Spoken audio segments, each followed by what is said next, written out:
মিয়ানমারের mortar shell এবং গুলির শব্দে সেন্ট মার্টিনে পণ্য সরবরাহের সিদ্ধান্ত থেকে সরে দাঁড়ালো কক্সবাজার প্রশাসন।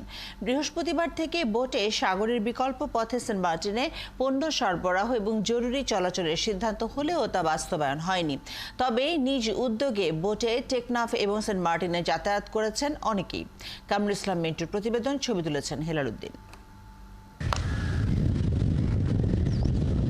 পণ্য সরবরাহ ও জরুরি ভিত্তিতে স্থানীয় বাসিন্দাদের টেকনাফ সেন্ট মার্টিনের যাওয়া আসার সিদ্ধান্তের বিষয়টি বুধবার সন্ধ্যায় জানিয়ে দেন কক্সবাজারের অতিরিক্ত জেলা ম্যাজিস্ট্রেট।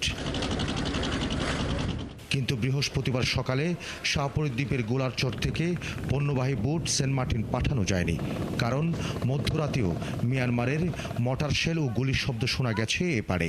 ঝুঁকি তাকায় সিদ্ধান্ত পাল্টায় প্রশাসন। মায়ানমার সীমান্তে গোলাগুলি হওয়ার কারণে আজকেও সেই সিদ্ধান্ত বাতিল করা হয়েছে। এখন ইতিমধ্যে আজকে আমাদের যাত্রীবাহী ট্রলার যাতায়াত বন্ধ এবং আমরা দ্বীপের অবস্থায় খুব একটা নাজুক অবস্থায় বিরাজ করছে বর্তমান। বৃহস্পতিবার দুপুরে সেন্ট মার্টিন থেকে 4টি যাত্রীবাহী বোট ছাড়ে টেকনাফের দিকে। বোট মালিকরা নিজেরাই এই সিদ্ধান্ত দেন।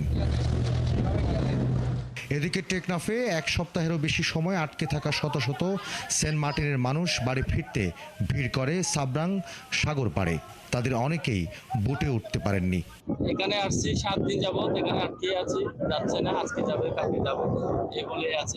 বর্মা না থাকার পানি গুলি করে এন্টুনো দড়ি ফসিমত দড়ি এত বেশি খারাপ অবস্থা, আমি কেঙ্গুরি যাইবারি নগারি আল্লাহ জানে। স্থানীয় জনপ্রতিনিধিরা বলছেন, চলমান সমস্যা দ্রুত সমাধান করা না গেলে এখানকার মানুষ আরো কষ্ট পড়বে। মিয়ানমারের কাছে না, আমাদের জলসীমানার ভিতরে থেকে যদি একটু প্রটোকলের মতো সেভাবে যদি একটু থাকে, আশা করি যারা হয়তো বা জলদস্যু হোক অথবা আরকান বাহিনী হোক, যে হোক না কেন, আমি মনে করি তারা আর আমাদের যাত্রীবাহী ট্রলারকে গুলি ছুটবে না বলে আমার ধারণা। বুধবার থেকে বৃহস্পতিবার পর্যন্ত মিয়ানমারের সেন্ট মার্টিন ও শাহপরী দ্বীপ অংশে মর্টার শেল ও গুলির শব্দ শুনেছেন স্থানীয় বাসিন্দারা।